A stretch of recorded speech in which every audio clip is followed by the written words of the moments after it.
जय श्री कृष्णा, जय श्री राधे। अर्चना के कृष्ण गुणगान चैनल पर आपका स्वागत है। अब मैं आपको गीता का चौथा अध्याय ज्ञान कर्म संन्यास योग सुना रही हूँ।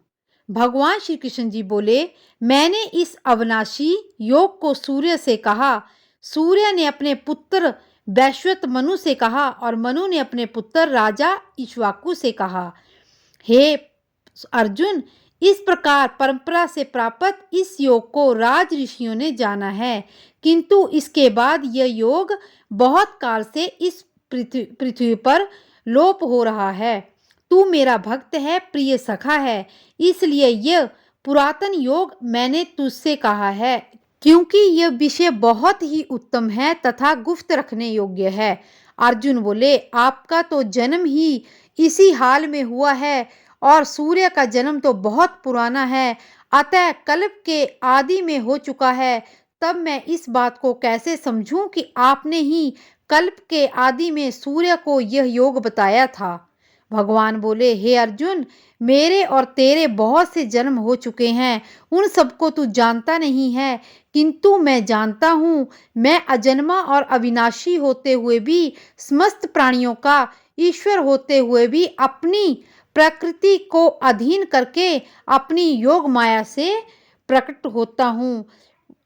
भगवान श्री कृष्ण बोले, हे भरत, जब जब धर्म की हानि और अधर्म की वृद्धि होती है, तब तब मैं अपने रूप को रचता हूँ, अर्थात साकार रूप से लोगों के सामने प्रकट होता हूँ।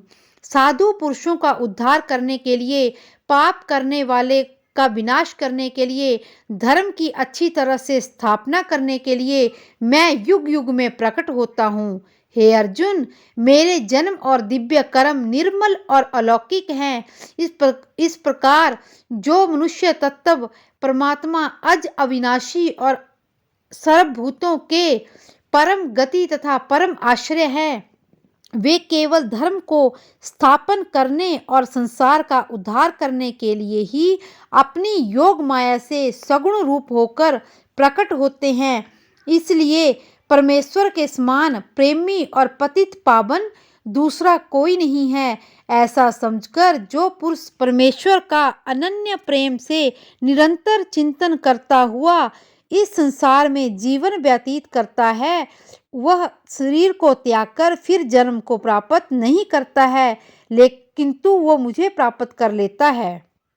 पहले भी जिनके राग, भय और क्रोध सर्वथा नष्ट हो गए हैं, जो मुझ में अनन्य प्रेम पूर्वक स्थित रहते थे, ऐसे मेरे आश्रित रहने वाले बहुत से भक्त ज्ञान रूप तप से पवित्र होकर मेरे स्वरूप को प्राप्त हो चुके हैं।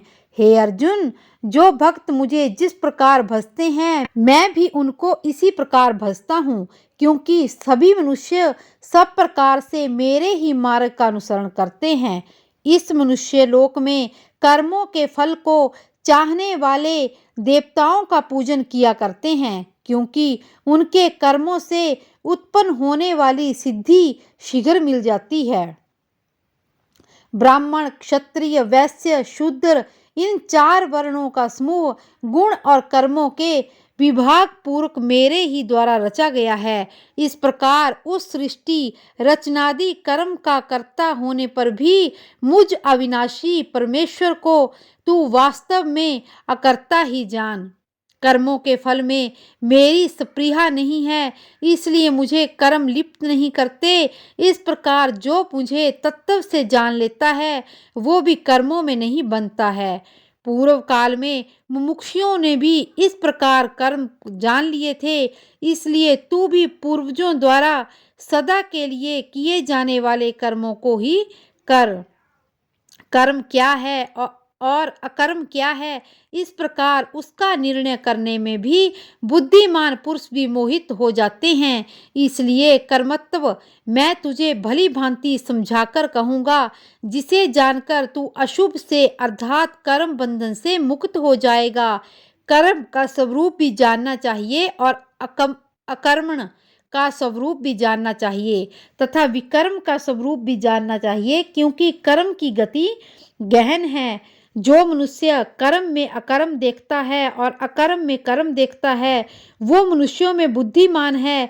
वो योगी और समस्त कर्मों को करने वाला है, जिसके संपूर्ण शास्त्र सम्मत कर्म बिना कामना और संकल्प के होते हैं तथा जिनके समस्त ज्ञान रूपी अग्नि द्वारा भस्म हो जाते हैं, उस महापुरुष को ज्ञानी जन पंडित कहते हैं।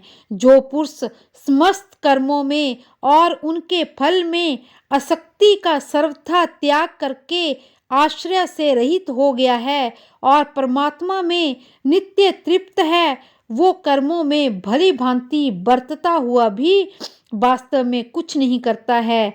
जिसका अंतःकरण और इंद्रियों सहित शरीर जीता हुआ है, जिसने समस्त भोगों की सामग्री का परित्याग कर दिया है, ऐसा आश रहित पुरुष केवल शरीर संबंधी कर्म करता हुआ भी पापों को प्राप्त नहीं होता है।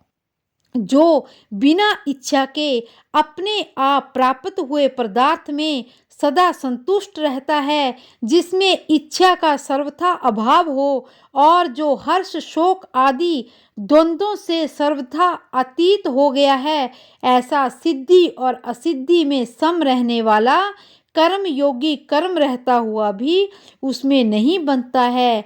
जिसकी आसक्ति सर्वथा नष्ट हो गई है, जो देहाभिमान और ममता से रहित हो गया है, जिसका चित्त निरंतर परमात्मा के ज्ञान में स्थित रहता है, ऐसा केवल यज्ञ संपादन के लिए कर्म करने वाले मनुष्य के संपूर्ण कर्म भली भांति विलीन हो जाते हैं। जिस यज्ञ में अर्पण आदि भी ब्रह्म है और हवन किए जाने पर योग्य द्रव्य भी ब्रह्म है और ब्रह्म स्वरूप कर्ता ब्रह्म स्वरूप अग्नि में आहुति देना भी क्रिया भी ब्रह्म है, इस ब्रह्म कर्म में स्थित रहने वाले योगी द्वारा प्राप्त किए जाने वाले योग्य फल को भी ब्रह्म ही कहते हैं।